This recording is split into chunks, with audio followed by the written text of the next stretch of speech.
ఇప్పుడే అందిన వార్త. గుండెపోటుతో ప్రముఖ టాప్ టాలీవుడ్ డైరెక్టర్ మృతి, తీవ్ర దుఃఖంలో స్టార్ హీరోలు అంటూ వార్తలు అయితే అనిపిస్తున్నాయి. దీనికి సంబంధించి వివరాలు చెప్పడానికి వీడియో చేయడం జరుగుతుంది. చాలా మంది వీడియోస్తున్నారు కానీ సబ్స్క్రైబ్ మర్చిపోతున్నారు అండి. దయచేసి ఛానల్ సబ్స్క్రైబ్ చేసుకుని బెల్ ఐకాన్ ఆల్ యాప్ చేయండి. ఇటువంటి ఇంపార్టెంట్ ఇన్ఫర్మేషన్ మిస్ అవ్వకుండా మీ ఫోన్ నోటిఫికేషన్ రూపంలో వస్తుందండి. చాలా మంది చూస్తున్నారు కానీ లైక్ చేయడం లేదండి. దయచేసి లైక్ చేయండి. ఇన్ఫర్మేషన్ అందరికి రీచ్ చేసిన వారు అవుతాం మనం. సినీ ఇండస్ట్రీలో విషాదం చోటు చేసుకుంది. కోలీవుడ్ డైరెక్టర్ సూర్యప్రకాష్ మృతి చెందారు.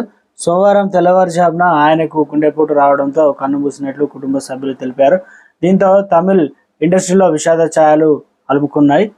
సూర్యప్రకాష్ 1996లో మాణిక్యం అనే సినిమాతో ఇండస్ట్రీలో అడుగుపెట్టారు.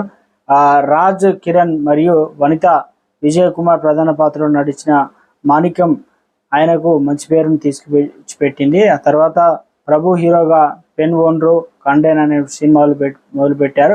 అది విడుదల కాలేదు. 2000 సంవత్సరంలో శరత్ కుమార్ మీనా జంటగా మాయి అనేటువంటి సినిమాను తెరకెక్కించారు.